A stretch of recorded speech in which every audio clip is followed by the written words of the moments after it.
আধুনিক নারীবাদ আমাদের শিখিয়েছে তোমরাও পুরুষের মতো স্বাধীনভাবে সেক্স করো। পুরুষ যেমন সেক্স করার পরপরই ইমোশন হারিয়ে ফেলে, তোমরাও এক একটা ইমোশনলেস মেশিন হয়ে ওঠো।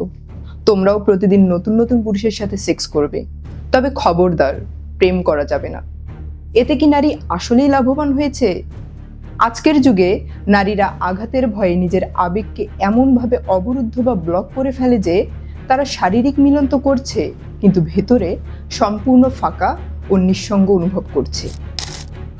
আধুনিক ডেটিং কালচারে একজন মেয়ে সেক্স করার পর যদি ইমোশনালি কানেক্ট হতে চায়, এ সমাজ তাকে ক্লিঙ্গি বা নেরি বলে দাগিয়ে দেয়। আর যেসব নারী মেশিনের মতো পুরুষের সকল অত্যাচার সহ্য করে ঠান্ডা মাথায় বাসায় ফিরে আসে, তাদের বলা হয় কুল গার্ল। দেখুন, যৌনতার বিপ্লব পুরুষকে একবারও বলল না যে তোমরা সম্পর্ক, আবেগ এবং অনুভূতির প্রতি দায়িত্বশীল হও, বরং নারীদের বলা হলো তুমিও পুরুষের মতো আবেগকে দূরে ঠেলে স্রেফ ক্যাজুয়াল সেক্স করতে শিখলেই স্বাধীন হবে। হাস্যকর হলেও এ প্রক্রিয়ায় নারী নয়, পুরুষতান্ত্রিক ইগোই সন্তুষ্ট হচ্ছে।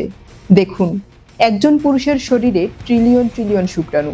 সেক্সের সময় তার ইমোশনাল কানেকশন খুব বেশি দরকার নেই, কিন্তু নারীর গর্ভাশয়ে ট্রিলিয়ন ট্রিলিয়ন শুক্রাণু তৈরি হয় না। তার যৌন জাগরণের জন্য সেফটি, সিকিউরিটি ও ইমোশনাল কানেকশন দরকার।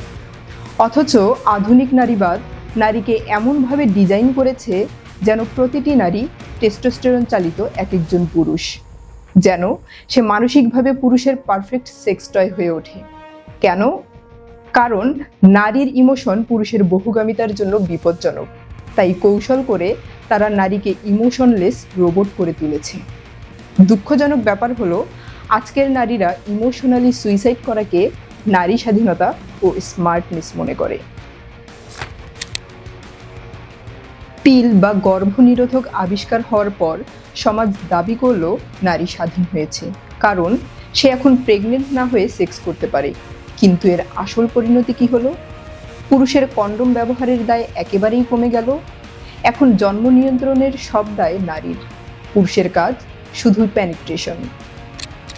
বিভিন্ন বিশ্বমানের নিউরোবায়োলজিক্যাল ও সোশিওলজিক্যাল গবেষণায় দেখা গেছে, ভ্যাজাইনাল ইন্টারকোর্সে ক্যাজুয়াল সেক্স বা হুকআপের সময় প্রায় 85 থেকে 90% পুরুষ অর্গাজম পান, অথচ নারীর ক্ষেত্রে এই হার মাত্র 10 থেকে 15%। ক্যাজুয়াল সেক্সে বায়োলজিক্যালি পুরুষের অর্গাজম প্রায় নিশ্চিত, কিন্তু নারীর অর্গাজমের জন্য প্রয়োজন পারস্পরিক বোঝাপড়া, সময় এবং উদ্দীপনা, যা একটি ক্যাজুয়াল ওয়ান নাইট স্ট্যান্ডে পুরুষেরা প্রায় কখনোই নিশ্চিত করে না।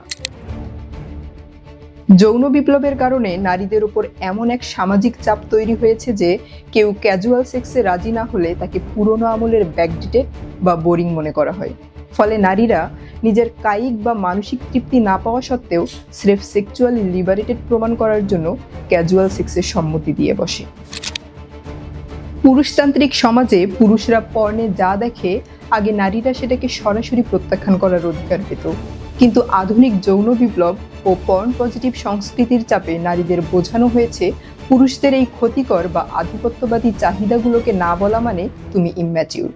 আজকাল তরুণী বা নারীরা ডেটিং অ্যাপের মাধ্যমে কারোর সাথে দেখা করতে গেলে অনায়াসে সহিংস বা একতরফা শারীরিক আচরণের মুখোমুখি হন।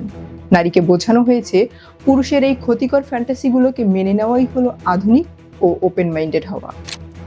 পুরুষকে তার আচরণ বদলাতে বলা হয়নি, নারীকে বলা হয়েছে সহ্য ক্ষমতা বাড়াতে। ক্যাথরিন অ্যাঞ্জেলের মতে, প্রকৃত বিপ্লব তখনই হতো যদি সমাজ পুরুষদের শেখাতো কিভাবে আবেগ প্রকাশ করতে হয়, কিভাবে সম্পর্কের যত্ন নিতে হয় এবং কিভাবে নারীর মন ও শরীরকে সমমর্যাদা দিতে হয়। পুরুষকে অপরিবর্তিত রেখে নারীকে পুরুষের মতো বানিয়ে দেওয়াটা স্বাধীনতা নয়, বরং পুরুষতন্ত্রের এক নতুন ও অত্যন্ত চতুর সংস্করণ।